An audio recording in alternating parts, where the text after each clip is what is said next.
Hello everyone, मैं रवि तिवारी आशा करता हूँ कि आप सब अपने लाइफ में फिट एंड फाइन होंगे और कोविड-19 के अगेंस्ट प्रिकॉशनरी मेजर्स ले रहे होंगे, 2 गज की दूरी, मास्क के ज़रूरी का पालन कर रहे होंगे और आपने अपने पेरेंट्स को कोविड-19 वैक्सीनेशन का डोज़ लगवा दिया होगा या फिर लगवा रहे होंगे और अपने लाइफ में अपने गोल्स, टारगेट्स को अचीव करने के लिए एक गज़ब का एफर्ट दे रहे होंगे। तो चलिए आज के इस सेशन में हमारे पास बहुत ही इम्पोर्टेंट इंटरव्यू क्वेश्चन है। ये मोस्टली बहुत सारे इंटरव्यूज़ में पूछा जा चुका क्वेश्चन है, बहुत इम्पोर्टेंट क्वेश्चन है और first of all let me tell you 92% या फिर उससे ज़्यादा लोगों को इसकी जानकारी नहीं है। होमोपोलर मशीन्स की हम बात नहीं करते हैं, लेकिन इंटरव्यू पॉइंट ऑफ व्यू से ये बहुत ही इम्पोर्टेंट टॉपिक है और हमें इसकी जानकारी होनी चाहिए। होमोपोलर मशीन कंस्ट्रक्शन क्या होता है और प्रैक्टिकल एग्जिस्टेंस इसका क्यों पॉसिबल नहीं है, आज के इस सेशन में इंटरव्यू की चर्चा में हम लोग डिस्कस करेंगे। जितनी भी मशीन्स हमने आज तक देखी हैं वो हाइड्रोपोलर स्ट्रक्चर की होती हैं। First of all let me tell you what is the difference between homopolar and hydropolar machine. Homopolar machine वो मशीन्स होती हैं जिसमें जितने भी पोल्स अवेलेबल होते हैं मशीन में वो सेम पोल रहते हैं। जैसे कि ये एन पोल है, इसका अहेड पोल जो होगा वो भी एन पोल होगा, इसके अहेड वाला पोल भी एन पोल होगा और ये भी एन पोल होगा। As the name suggest homopolar, तो सिर्फ और सिर्फ एक ही पोल इसमें एग्जिस्ट करता है इन मशीन्स में। जबकि हेटेरोपोलर मशीन्स में अल्टरनेट पोल्स होते हैं, यहाँ पे एन पोल, फिर इसके अहेड वाला एस पोल, फिर again N pole, then again S pole. इस तरीके का स्ट्रक्चर हेटेरोपोलर स्ट्रक्चर वाली मशीन्स फॉलो करती हैं। तो क्वेश्चन ये है कि होमोपोलर मशीन्स का प्रैक्टिकल एग्जिस्टेंस क्यों पॉसिबल नहीं है और क्यों हम लोग होमोपोलर मशीन्स यूज नहीं करते हैं, क्यों नहीं कर सकते। आइए डिस्कशन को कंटिन्यू करते हुए होमोपोलर मशीन का कंस्ट्रक्शनल डिटेल्स जानने की कोशिश करेंगे और इस डिटेल्स को इमेजिन करने की कोशिश करेंगे। तो होमोपोलर मशीन्स में, किसी भी मशीन्स में दो पार्ट होते हैं, एक स्टेटर और एक रोटर। इसकी जानकारी आपको भली भांति है। और जो स्टेटर वाला पार्ट होता है वो स्टैटिक पार्ट होता है और रोटर वाला पार्ट रोटेटिंग नेचर का होता है।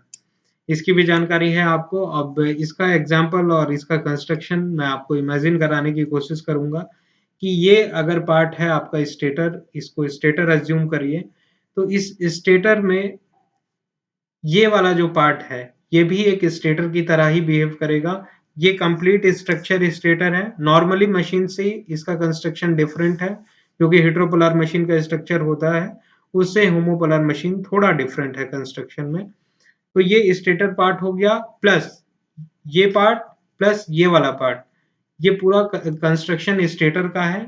और जितना भी ब्लैक से मैंने डायग्राम में शो किया हुआ है वो स्टेटर का पार्ट है। अब ये कंप्लीट पार्ट और ये वाला पार्ट स्टेटर का पार्ट है और इस पार्ट में इस तरीके से जैसे ये एग्जिस्ट कर रहा है, इसके साइड साइड व्यू अगर हम लोग देखें तो ये जो कप काइंड ऑफ स्ट्रक्चर है ये रोटर का पार्ट है और ये इस स्टेटर के पार्ट में इस तरीके से असेंबल है कि on top of the stator ये रोटेट कर रहा है। जैसे कि ये पूरा ब्लैक से जितना शो किया गया है वो स्टेटर का पार्ट है और स्टेटर को रिप्रेजेंट करने के लिए ये जो साइन मैंने यूज किया है ये बुल आई का साइन है। बुल आई का साइन इसलिए हम लोग यूज करते हैं क्योंकि in order to lift the machine it is available on to the stator of the machine. तो हुकिंग काइंड ऑफ फिनोमिना होता है जिसमें हुक वगैरह फंसा के हम लोग मशीन्स को लिफ्ट कर सकते हैं। तो ये बुल काइंड ऑफ स्ट्रक्चर है और ये स्टेटर में अवेलेबल रहता है सारी मशीन्स में। तो ये ब्लैक से जितना भी स्ट्रक्चर्स हो गया किया गया है, ये front view of the machine है। ब्लैक से जितना भी शो किया गया है वो स्टेटर का पार्ट है। ये ब्लैक प्लस ये ब्लैक, ये पूरा स्टेटर का पार्ट है और on top of the stator ये पूरा कंप्लीट स्ट्रक्चर आपके स्टेटर का है।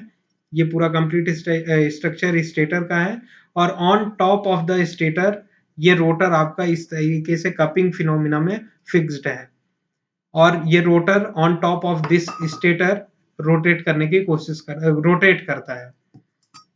तो जितना भी पोर्शन मैंने रेड से शो किया हुआ है, रेड पेन से शो किया हुआ है, वो रोटर का पार्ट है और रोटर के ऊपर जो शाफ्ट है रोटर का, उसके ऊपर रोटर कंडक्टर्स असेंबल किए गए हैं, जिसको आप बहुत ही इजीली यहाँ पे देख सकते हैं। अब ये front view of the machine है। अगर हम लोग इसी मशीन को साइड व्यू से देखें, साइड व्यू से एनालाइज करने की कोशिश करें, तो ये जो बीच वाला पोर्शन है जो कि फिक्स्ड पोर्शन है, स्टेटर का पोर्शन है, और ये रोटेटिंग नेचर का नहीं होगा, हमेशा फिक्स्ड रहेगा। On top of the stator के इस पार्ट के on top of this cupping phenomena kind of structure रहता है, जिसके ऊपर रोटर रोटेट करता है। तो ये जो पार्ट है, ये इस बीच वाले पार्ट को हमने साइड व्यू से इस तरीके से रिप्रेजेंट किया हुआ है। अब इस साइड व्यू वाले पार्ट के ऊपर जो रेड कलर का रोटर है, उसका साइड व्यू इस तरीके से रिप्रेजेंट है, और इस रोटर के ऊपर रोटर कंडक्टर प्लेस किए गए हैं। तो ये एक कंडक्टर है, दूसरा कंडक्टर ये है, और ये शाफ्ट को रिप्रेजेंट कर रहा है, रोटर शाफ्ट को। तो जितना भी रेड पोर्शन से मैंने शो किया हुआ है, वो साइड व्यू को रिप्रेजेंट कर रहा है। साइड व्यू रोटर के व्यू, रोटर कंस्ट्रक्शन को रिप्रेजेंट कर रहा है रेड पेन से, और जितना भी ब्लैक पार्ट मैंने शो किया है वो स्टेटर के पार्ट को रिप्रेजेंट कर रहा है। तो और ये पूरा कंस्ट्रक्शन जो अपर पार्ट वाला है, वो इस तरीके से साइड व्यू में आप अगर देखें तो आपको पता चलेगा, और एज्यूम करें, थोड़ा सा एजम्पशन लगेगा समझने के लिए। तो इसी का साइड व्यू कुछ इस तरीके से हो। अब ये जैसे मशीन थी, ये फ्रंट व्यू था इसका, और इस तरीके से अगर हम लोग देखें तो मशीन कुछ इस तरीके से दिखेगी हमको साइड व्यू से। और ये अगर एन पोल है, पूरा कंस्ट्रक्शन जो स्टेटर का है वो अगर एन पोल है, तो ये जो बीच वाला पार्ट है ये स्टेटर का एस पोल होगा, और एन से एस में फ्लक्स का ट्रेवल करेगी, क्योंकि किसी भी बार मैग्नेट्स में अपन जानते हैं कि फ्लक्स हमेशा outside the magnet N to S flow करती है, और inside the magnet S to N flow करता है। तो ये अगर एन पार्ट एन पोल है, पूरा कंप्लीट एन पोल है, तो ये एस पोल होगा, और फ्लक्स यहाँ पे एन टू एस ट्रेवल करेगी, और एन से एस ट्रेवल करने के बाद इस तरीके से जाते हुए बैक में भी पोर्शन रहेगा, जो कि कंप्लीट फ्लक्स के फ्लो होने के लिए पूरा मैग्नेटिक मटेरियल रिक्वायर्ड रहता है। तो बैक में भी मैग्नेटिक मटेरियल रहेगा, जो कि आयरन वगैरह हो सकता है।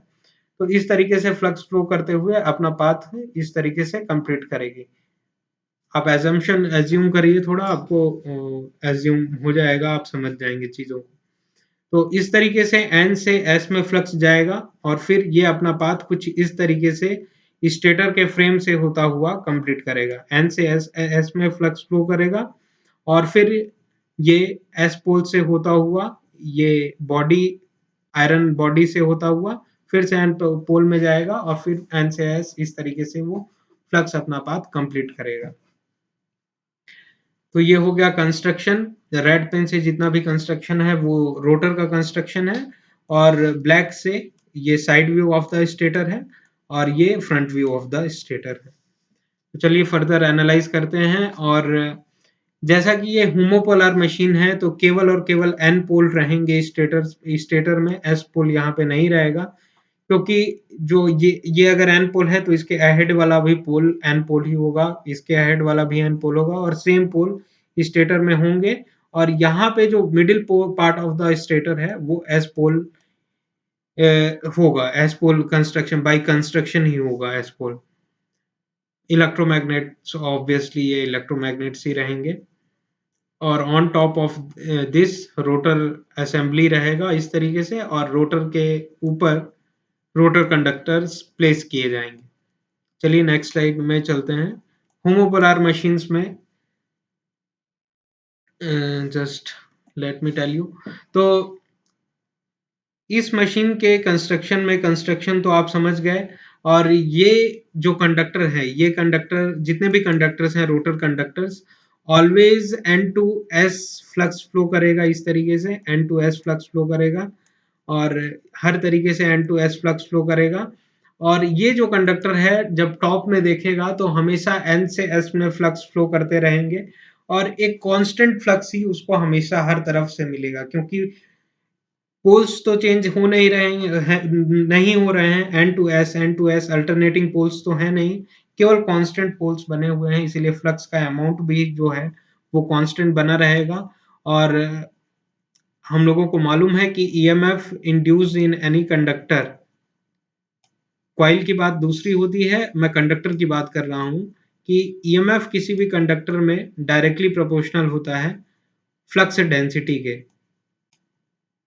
बी, जो कि फ्लक्स डेंसिटी बी होता है।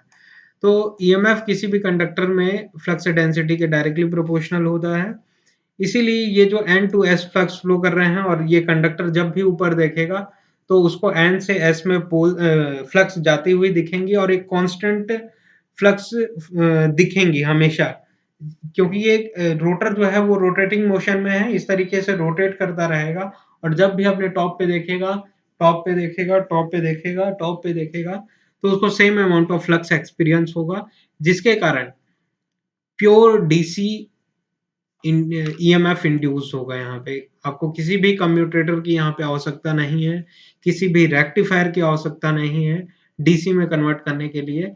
इस मशीन में हमेशा कांस्टेंट डीसी आपको मिलेगा, without any rectifier, without any filter capacitor और without any what do we say commutator. और डीसी मशीन के कंस्ट्रक्शन में जितनी भी प्रॉब्लम होती है वो केवल और केवल कम्यूटेटर उसके लिए रिस्पॉन्सिबल होता है मोस्ट ऑफ द टाइम। तो कम्यूटेटर के इस फिनोमिना से हम लोग बच सकते हैं और केवल इस मशीन्स में डीसी ही मिलेगा, प्योर डीसी मिलेगा और किसी भी कम्यूटेटर वगैरह की इस मशीन में जरूरत नहीं पड़ेगी, क्योंकि ये कांस्टेंट पोल्स बने हुए हैं, एंड से एस में फ्लक्स जा रहा है और कांस्टेंट फ्लक्स कंडक्टर एक्सपीरियंस करेगा। तो अगर हमको इस मशीन से डीसी मिल जा रही है तो डीसी मशीन्स में हम लोग होमोपोलर स्ट्रक्चर क्यों नहीं यूज करते हैं, ये बहुत ही इंपॉर्टेंट क्वेश्चन है। क्यों नहीं करते हैं इसकी जानकारी आपको धीरे से होगी। अब ये ये जो रोटर कंडक्टर है इस तरीके से प्लेस किया हुआ है, ये भी एक कंडक्टर है जो कि इस तरीके से प्लेस्ड है, तो यहाँ पे ये एन पोल से इन्फ्लुएंस्ड है। तो सपोज करिए कि ये 3 वोल्ट का वोल्टेज यहाँ पे जनरेट कर रहा है और इस कंडक्टर में 3 वोल्ट का वोल्टेज अपने को इंड्यूस्ड होके मिल रहा है, 3 वोल्ट का वोल्टेज, क्योंकि ये भी एन पोल से इन्फ्लुएंस्ड है, एन से एस फ्लक्स ट्रेवल कर रही है और एस से इस तरीके से होते हुए आयरन बॉडी से फिर एन में फ्लक्स का फ्लो हो रहा है। और सेम यहाँ पे भी होगा, एन से एस में फ्लक्स फ्लो करेगी और एस से होता हुआ फिर एन पे इंटर करेगा flux inside the bar magnet और व्हाट डू वी से आयरन बॉडी।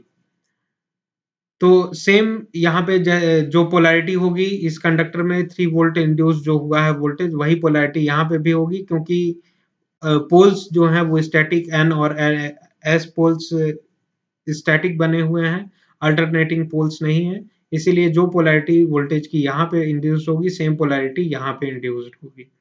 अब इससे कंडक्टर में जो 3 वोल्ट इंड्यूस हुआ है, इसके रोटर कंडक्टर में भी 3 वोल्ट इंड्यूस हुआ है, इसको आप आउटपुट में कैसे लेंगे, टैपिंग कैसे करेंगे इसका।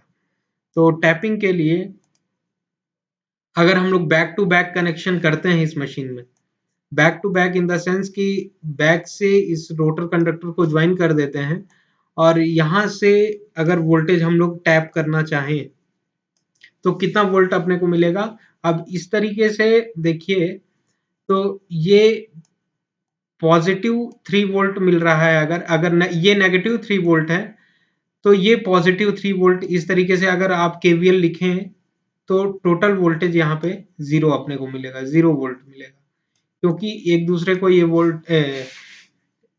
वोल्टेज कैंसिल आउट कर दे रहे हैं, क्योंकि इनकी पोलैरिटी जो है वो सेम बनी हुई है। तो बैक टू बैक कनेक्शन के कारण जो भी वोल्टेज इंड्यूस होगा यहाँ पे वो 0 वोल्ट होगा।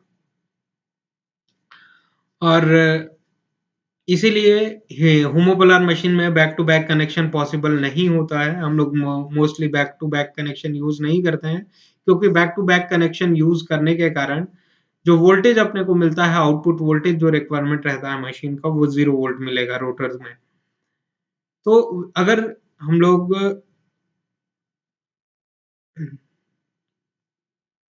बैक टू बैक कनेक्शन नहीं करें तो क्या और पॉसिबिलिटी बनती है इस मशीन में? एक पॉसिबिलिटी ये बनती है कि हम लोग कुछ इस तरीके से इसका कंस्ट्रक्शन कर दें और वायरिंग कर दें और इस तरीके से वोल्टेज को टैप आउट करें।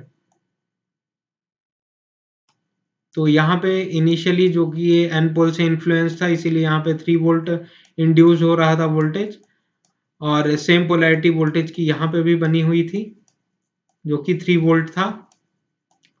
और अब क्या 6 वोल्ट अपने को आउटपुट में मिलेगा इस कनेक्शन के कारण? अगर ये केवल लिखना यहाँ से चालू करिए, इस तरीके से जाइए और इस तरीके से अपना पाथ आप कंप्लीट करिए, इस तरीके से केवीएल अपना कंप्लीट करिए, तो जो वोल्टेज है क्या आपको 6 वोल्ट मिलेगा? नहीं, क्योंकि ये जो कनेक्शन है, वायरिंग कनेक्शन है, तो यहाँ पे भी ये एन पोल से इन्फ्लुएंस्ड है, इसीलिए 3 वोल्ट वोल्टेज यहाँ पे भी इंड्यूस्ड होगा। तो ये अब केवीएल लिखिए तो आपको आउटपुट में इस कनेक्शन के कारण केवल और केवल 3 वोल्ट ही मिलेगा। तो ये under utilisation of the machine हो जाएगा, अंडर रेटेड मशीन हो जाएगी, और इस तरीके का कंस्ट्रक्शन हम लोग नहीं फॉलो कर सकते हैं। और एक क्या पॉसिबिलिटी बनती है इस मशीन में, वो हम लोग नेक्स्ट स्लाइड में एनालाइज करेंगे। तो back to back homopolar machine में पॉसिबिलिटी नहीं बन रही है, और बैक टू बैक पॉसिबिलिटी नहीं बनने के कारण बैक टू बैक कनेक्शन करने के बाद जो आउटपुट वोल्टेज मिल रहा है रोटर में, वो 0 वोल्ट मिल रहा है। और इसके बाद बैक टू बैक कनेक्शन वाले बाद जो कंस्ट्रक्शन बताया उसमें 3 वोल्ट का ही आउटपुट हम लोगों को मिल रहा है। तो ये एक अंडररेटेड मशीन हो जाएगी, जिसके कारण ये इसका कंस्ट्रक्शन पॉसिबल नहीं है इस तरीके से। अब एक दूसरा ये कंस्ट्रक्शन हम लोग एनालाइज कर सकते हैं इस मशीन में, कि जो यहाँ पे 3 वोल्ट इंड्यूस हो रहा है वोल्टेज, यहाँ पे भी 3 वोल्ट इस कंडक्टर में इंड्यूस हो रहा है। तो इसका कनेक्शन आप इसके साथ कर दीजिए, इसका कनेक्शन इसके साथ कर दीजिए, इसका कनेक्शन इस ब्रश के साथ कर दीजिए, और इसका कनेक्शन इस ब्रश के साथ कर दीजिए, और ये पूरा रोटर का शाफ्ट है। अब अगर आप आउटपुट लेते हैं इस मशीन से, तब आपको कितना वोल्ट का आउटपुट मिल जाएगा? इसकी इसके लिए आपको अब क्या 6 वोल्ट मिल जाएगा अपने को? नहीं, अभी भी अपने को 6 वोल्ट नहीं मिलेगा। इन दोनों वोल्टेज जो कंडक्टर्स में वोल्टेज इंड्यूस हो रहे हैं, इनका कॉम्बिनेशन नहीं मिलेगा। अब क्योंकि पर ब्रश जो अप्रोक्सीमेटली ड्रॉप हम लोग लेते हैं वो 1 वोल्ट का लेते हैं, और यहाँ पे 4 ब्रशेस अवेलेबल हैं इन कंडक्टर्स के लिए, कंडक्टर्स के वोल्टेज को टैप आउट करने के लिए 4 ब्रश अवेलेबल हैं। 4 ब्रश में 4 वोल्ट का ड्रॉप हो गया, तो फाइनली 6 वोल्ट हम लोगों को ना मिलके 3 प्लस 3 का जो कॉम्बिनेशन 6 बन रहा था, माइनस 4 ब्रश के ड्रॉप को माइनस करने के बाद हमको केवल और केवल 2 वोल्ट का आउटपुट मिलेगा, जो कि एक अंडररेटेड मशीन के लिए अंडर रेटेड मशीन हो जाएगी ये, और अंडर यूटिलाइज्ड मशीन हो जाएगी। इसीलिए इस तरीके का कंस्ट्रक्शन हम लोग होमोपोलर मशीन्स का फॉलो नहीं करते हैं, और प्रैक्टिकली ये मशीन एग्जिस्ट नहीं करती है, क्योंकि ये एक अंडर यूटिलाइज्ड मशीन हो जाती है। बैक टू बैक कनेक्शन हम लोग इसमें नहीं कर सकते। और अगर 3 प्लस 3 6 वोल्ट के लिए हम लोगों को 2 वोल्ट के लिए 2 वोल्ट आउटपुट मिल रहा है, जिसके लिए 4 ब्रशेस रिक्वायर्ड हैं, तो 200 वोल्टेज के रिक्वायरमेंट के लिए 400 ब्रशेस रिक्वायर्ड होंगे। अब 400 ब्रश का जो ब्रश क्या है, ब्रश का काम इसलिए करते हैं क्योंकि वो वोल्टेज को कलेक्ट करने का काम करती है, करंट, और वो करंट को कलेक्ट करने का काम करती है मशीन से। तो 400 ब्रशेस का जो असेंबल कहाँ पे करेंगे हम लोग? शाफ्ट में ही करेंगे। शाफ्ट में असेंबल करने के लिए शाफ्ट का जो लेंथ है वो इंक्रीज कर जाएगा, और हम लोगों को पहले से ही मालूम है कि shaft of the machine is the costliest part of the machine. इसीलिए कॉस्ट को हम लोग कम से कम करना चाहते हैं, और इतना लंबा अगर हम लोग शाफ्ट यूज करें तो मशीन का जो इकोनॉमी है, कॉस्ट है, वो बहुत इंक्रीज कर जाएगी। तो ये इस तरीके के मशीन्स आज तक हम लोग लेबोरेटरी के बाहर नहीं देखे हैं, और प्रैक्टिकल पर्पस के लिए इस तरीके की मशीन यूज नहीं की जाती है। Homopolar machine some special cases के लिए हम लोग यूज कर सकते हैं, लेकिन जनरली हम लोग होमोपोलर मशीन्स का यूज इसी कारण से नहीं करते हैं। अब अगर हम लोग हेटेरोपोलर मशीन एनालाइज करना चाहें तो हम लोगों को बेटर क्लैरिटी मिलेगा और बैक टू बैक कनेक्शन का सिग्निफिकेंस पता चलेगा। और होमोपोलर मशीन का डिमेरिट ये हो रहा है कि significant amount of voltage develop नहीं हो पा रहा है मशीन में। वोल्टेज तो डेवलप हो रहा है, लेकिन उसको टैप आउट करने के लिए प्रॉब्लम हो जा रहा है। हम लोग टैप आउट नहीं कर पा रहे हैं वोल्टेज को because of the homopolar structure. अब हेटेरोपोलर स्ट्रक्चर में तो इसका डिमेरिट यही हो गया कि सिग्निफिकेंट अमाउंट ऑफ वोल्टेज हम लोग डेवलप नहीं कर सकते हैं और टैप आउट नहीं कर सकते हैं through the help of homopolar machine. अब हेटेरोपोलर मशीन के कंस्ट्रक्शन में अगर जाएं तो यही है कि इस तरीके के कंस्ट्रक्शन में अपने को 2 वोल्ट का आउटपुट मिलता है, और जो कि so for 200 voltage requirement 400 brushes are required. So 400 brushes को असेंबल करने के लिए जो शाफ्ट का लेंथ होगा वो अपने को इंक्रीज करना पड़ेगा, और costliest part of the machine shaft ही होता है। ये हो गया। अब आइए हम लोग डिस्कस कर लेते हैं हेटेरोपोलर मशीन के बारे में। हेटेरोपोलर मशीन के कंस्ट्रक्शन के लिए नॉर्मल कंस्ट्रक्शन है, आपने कई बार देखा है इस तरीके का कंस्ट्रक्शन, तो आपको इसको इमेजिन करने की ज़्यादा ज़रूरत नहीं होगी और आप इजीली इमेजिन कर पाएंगे। तो जैसा कि मशीन में दो पार्ट होते हैं, ये एक स्टेटर का पार्ट है, और स्टेटर में जो इलेक्ट्रोमैग्नेट पोल्स हैं, इलेक्ट्रोमैग्नेट्स हैं, जो कि ये इलेक्ट्रोमैग्नेट का एन पोल है, ये एस पोल है मशीन का, और ये बीच में रोटर प्लेस किया हुआ है। अब स्टेटर को रिप्रेजेंट करने के लिए मैंने बुल आई का रिप्रेजेंट किया हुआ है, बुल आई से रिप्रेजेंट किया हुआ है।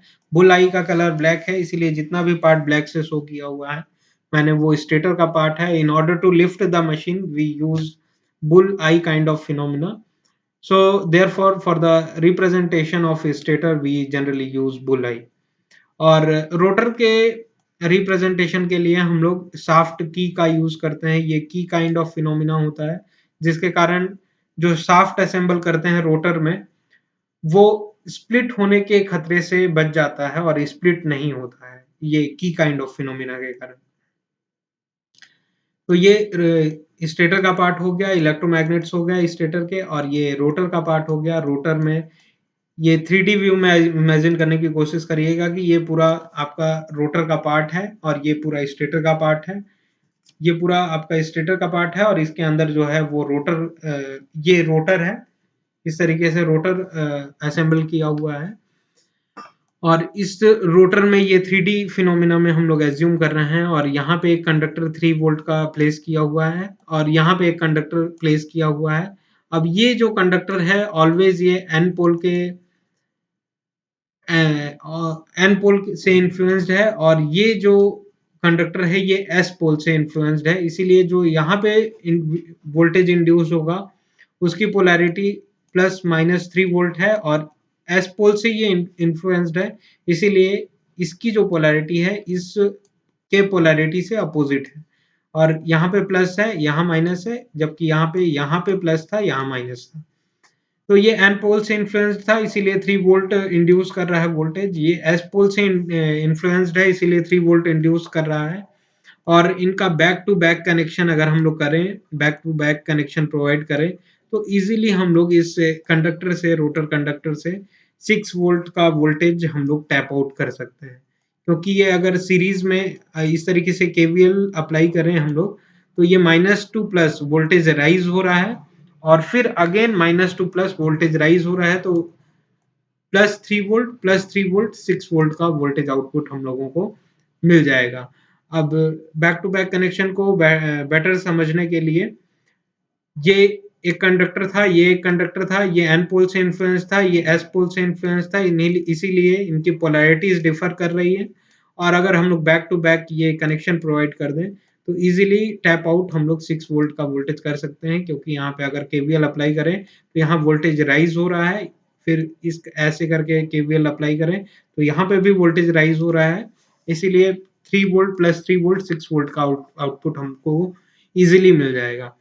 अब 2 कंडक्टर से 6 वोल्ट अपने को मिल जा रहा है, तो अगर हम लोग नंबर ऑफ सीरीज कंडक्टर बढ़ा दें तो वोल्टेज का जो डेवलपमेंट है वो सीरीज में ऐड होना चालू हो जाएगी। और इस तरीके से अगर हम लोग नंबर ऑफ टर्न्स इसमें प्रोवाइड कर दें, मैनी नंबर ऑफ टर्न्स, इस तरीके से टर्न्स प्रोवाइड करें, कई नंबर ऑफ टर्न्स अगर प्रोवाइड कर दें तो जो टैप आउट वोल्टेज की वैल्यू होगी वो 6 वोल्ट से 600 वोल्ट और सिग्निफिकेंट अमाउंट ऑफ वोल्टेज हम लोग हेट्रोपोलर मशीन्स के साथ कर सकते हैं, वोल्टेज डेवलप कर सकते हैं। इसमें पॉसिबिलिटी रहता है कि आप significant amount of voltage develop कर सकते हैं, जबकि होमोपोलर मशीन के साथ यही डिमेरिट रहती है होमोपोलर मशीन्स की, कि वहां पे सिग्निफिकेंट अमाउंट ऑफ वोल्टेज हम लोग डेवलप नहीं कर पाते हैं और टैप आउट नहीं कर पाते हैं, क्योंकि वहां पे बैक टू बैक कनेक्शन लगाने से जो वोल्टेज रोटर में इंड्यूस हो रही थी उसका 0 वोल्ट हो जा रहा था,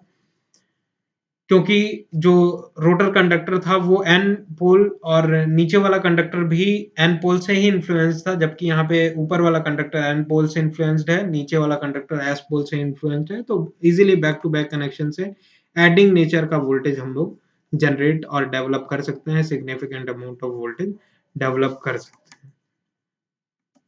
तो मैं आशा करता हूँ कि आज का ये सेशन आपको समझ में आया होगा और होमोपोलर हेटेरोपोलर मशीन्स का डिफरेंस समझ में आया होगा। और इसकी जानकारी, जैसा कि मैंने पहले ही बताया, कि बहुत कम लोगों को होती है और इंटरव्यू में खास करके ऐसे ही क्वेश्चन पूछ दिए जाते हैं, जो कि गेट और अदर असिस्टेंट इंजीनियरिंग लेवल के एग्जाम से बियॉन्ड के क्वेश्चंस हैं। और सिलेबस में हेटेरोपोलर होमोपोलर मशीन्स जनरली नहीं होती हैं, लेकिन इंटरव्यू में जो सिलेबस में आपके नहीं है उन्हीं चीज़ों पे ज़्यादा फोकस किया जाता है। तो this is all about the today session. मैं आशा करता हूँ कि आपको समझ में आया होगा, बेहतर समझ में आया होगा और आप इंटरव्यू में बेटर परफॉर्म करेंगे अगर ये सारे क्वेश्चंस पूछे जाते हैं आपसे तो। और costliest part of the machine क्या होता है, हम लास्ट क्लास में डिस्कस किया था कि शाफ्ट जो होता है आपकी मशीन का सबसे कॉस्टलीस्ट पार्ट होता है, क्योंकि वो कोल्ड फोर्जिंग, हॉट फोर्जिंग, इन सारे मेथड्स हम लोग अप्लाई करते हैं, फिर लेथ मशीन में प्रोसेसिंग करते हैं उसका, क्योंकि उसका मैकेनिकल स्ट्रेंथ बढ़ाया जा सके, क्योंकि वो जो टॉर्क मशीन डेवलप करती है, इलेक्ट्रोमैग्नेटिक टॉर्क, वो शाफ्ट को इस डायरेक्शन में रोटेट करने की कोशिश करता है, जबकि आपका जो लोड है मैकेनिकल लोड वो इस डायरेक्शन में रोटेट करने की कोशिश करता है। तो मैकेनिकल जो स्ट्रेंथ है शाफ्ट का वो बहुत मजबूत होना चाहिए, आपका शाफ्ट मैकेनिकल स्ट्रेंथ बहुत हाई होनी चाहिए। इसी कारण की वजह से आपका जो सबसे कॉस्टली पार्ट होता है वो शाफ्ट बन जाता है। और 6 वोल्ट आउटपुट के लिए हम लोगों को 6 वोल्ट तो आइडियली डिजायर्ड है, लेकिन जो ब्रशेस में ड्रॉप हो जाते हैं, जैसे 4 ब्रशेस यूज किए हैं तो 4 वोल्ट ड्रॉप हो गया, तो टोटल आउटपुट हम लोगों को 6 वोल्ट में से 2 वोल्ट ही मिल पाता है। तो 2 वोल्ट के लिए 4 ब्रशेस रिक्वायर्ड हैं, तो 200 वोल्ट के लिए अपने को 400 ब्रशेस रिक्वायर्ड रहेंगे। तो 400 ब्रशेस को हम लोग असेंबल कहाँ पे करेंगे, शाफ्ट में ही करेंगे। तो शाफ्ट का लेंथ बहुत बढ़ जाएगा, जो कि इकोनॉमिकल नहीं है, फिजिबल नहीं है। इसीलिए हम लोग होमोपोलर मशीन्स के साथ नहीं जाते हैं और प्रेफर नहीं करते हैं होमोपोलर मशीन्स को। और आज तक हमने कोई भी होमोपोलर मशीन नहीं देखा है, केवल और केवल हम लोग हेटेरोपोलर मशीन्स प्रैक्टिकली यूज करते हैं। This is the session, today session. और हम लोग नेक्स्ट सेक्शन में इसी तरीके के इंपॉर्टेंट इंटरव्यू क्वेश्चंस के साथ मिलेंगे। तब तक के लिए धन्यवाद। Thank you very much. Very very all the best.